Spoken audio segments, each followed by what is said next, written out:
Shalom semuanya, Liga Doa mempersembahkan 3 tuntunan Alkitab untuk menghadapi badai kehidupan yang kita alami. Saudara, badai kehidupan adalah bagian normal dari kehidupan yang Tuhan izinkan untuk kita alami. Badai kehidupan dapat menyebabkan perasaan putus asa, seperti yang dialami oleh teman-teman Rasul Paulus yang tertulis dalam Kisah Para Rasul 27 ayat 20. Setelah beberapa hari lamanya, baik matahari maupun bintang-bintang tidak kelihatan, dan angin badai yang dahsyat terus-menerus mengancam kami. Akhirnya, putuslah segala harapan kami untuk dapat menyelamatkan diri kami. Badai hidup berupa masalah datang dalam berbagai bentuk dan ukuran, seperti masalah-masalah yang berhubungan dengan kesehatan, pendidikan, keuangan, atau kasih. Hal yang terpenting ketika kita sedang menghadapi badai kehidupan adalah dengan menyadari bahwa Tuhan sedang ingin mengajar kita melalui badai tersebut. Meskipun kita semua sedang menghadapi badai, tetapi Tuhan akan membantu kita untuk melewati badai itu, dan Tuhan tidak akan pernah meninggalkan kita di dalam badai. Berikut adalah 3 tuntunan Tuhan di dalam Alkitab untuk menghadapi badai kehidupan yang kita alami. 1. Kita harus lebih dekat, lebih dari sebelumnya kepada Tuhan. 1 Samuel 30 ayat 6 tertulis, "Dan Daud sangat terjepit karena rakyat mengatakan hendak melempari dia dengan batu. Seluruh rakyat itu telah pedih hati, masing-masing karena anaknya laki-laki dan perempuan. Tetapi Daud menguatkan kepercayaannya kepada Tuhan Allahnya." Apa yang sedang dialami Daud pada ayat di atas, mungkin kita sedang alami juga, yaitu dalam keadaan terjepit oleh berbagai masalah. Kita harus belajar melakukan seperti apa yang Daud lakukan ketika sedang menghadapi situasi keadaan terjepit masalah, yaitu menguatkan kepercayaannya kepada Tuhan. Kita perlu lebih lagi mendekat kepada Tuhan lebih dari sebelumnya, lebih masuk ke dalam hadirat Tuhan, agar kita bisa lebih dikuatkan dalam Tuhan Yesus.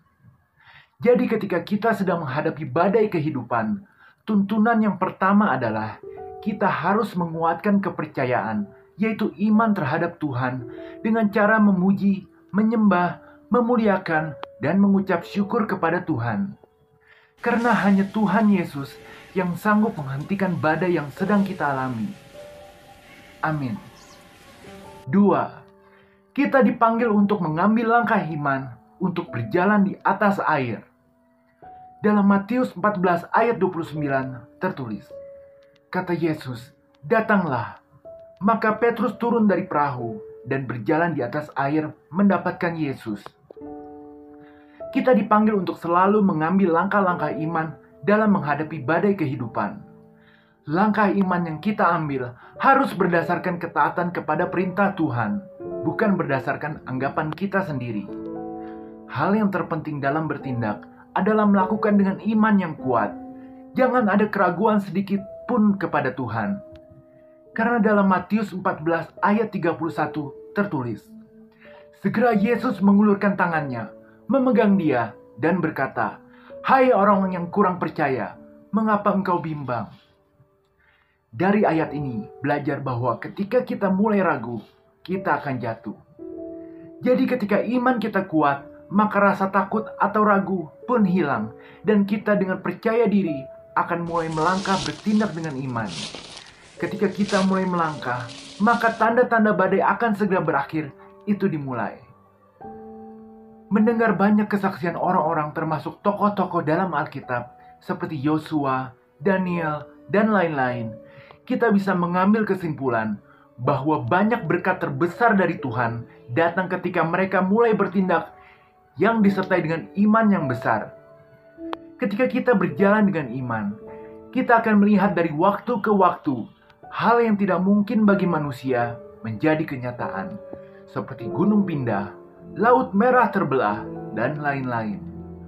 Semua hal itu mungkin terjadi karena Tuhan berkata dalam Lukas 19 ayat 27, kata Yesus, "Apa yang tidak mungkin bagi manusia, mungkin bagi Allah. Amin. Jadi tuntunan yang kedua adalah mengambil langkah iman untuk mulai bertindak. 3. Kita harus belajar menunggu Tuhan dan waktunya yang terbaik. 1 Petrus 5 ayat 6 tertulis, "Karena itu, rendahkanlah dirimu di bawah tangan Tuhan yang kuat, supaya kamu ditinggikannya pada waktunya." Kita harus belajar menunggu sampai pembebasan Tuhan untuk kita keluar dari badai itu terjadi. Dalam Alkitab, kita bisa membaca banyak penantian yang dilakukan oleh tokoh-tokoh, seperti Yusuf yang menunggu di penjara Mesir, Nuh yang menunggu datangnya banjir, Musa yang menunggu untuk melihat tanah perjanjian, Yunus yang menunggu di dalam perut ikan, Daniel yang menunggu di gua singa, para murid yang menunggu Roh Kudus, Paulus dan Silas yang menunggu di penjara Filipi. Dalam menunggu Tuhan, kita harus menaruh kepercayaan kita kepada Tuhan, dan kita harus sabar dalam menunggu Tuhan menepati janjinya. Ketika kita menunggu Tuhan dengan sabar, ini menunjukkan bahwa kita telah hidup dengan iman, dan bahwa kita juga telah berjalan dengan iman. Kita mungkin tidak mengerti mengapa Tuhan membuat kita menunggu, atau mengapa Tuhan tidak bergerak lebih cepat. Tetapi kita harus percaya bahwa Tuhan tidak pernah terlambat, dan waktu Tuhan pasti yang baik. Tuhan selalu tepat waktu, karena waktu Tuhan sempurna dalam menolong kita keluar dari badai kehidupan. Amin. Jadi tuntunan yang ketiga adalah memahami pentingnya kita untuk menunggu waktu Tuhan yang bekerja dengan cara yang tidak kelihatan untuk kita. Sebagai penutup, dalam menghadapi badai kehidupan, kita harus selalu memelihara janji Tuhan di dalam hati, bahwa seperti yang tertulis dalam Matius 28 ayat 20b, "Dan ketahuilah, aku menyertai kamu senantiasa sampai kepada akhir zaman." Dan juga Mazmur 30 ayat 5, "Sebab sesaat saja ia murka, tetapi seumur hidup ia murah hati. Sepanjang malam ada tangisan, menjelang pagi terdengar sorak-sorai." Dan juga Mazmur 34 ayat 19 yang tertulis, "Kemalangan orang benar banyak, tetapi Tuhan melepaskan dia dari semuanya itu." Badai kehidupan Tuhan izinkan terjadi adalah karena Tuhan ingin kita semakin dekat dan semakin bisa menyerupai Tuhan Yesus. Semuanya demi kebaikan kita.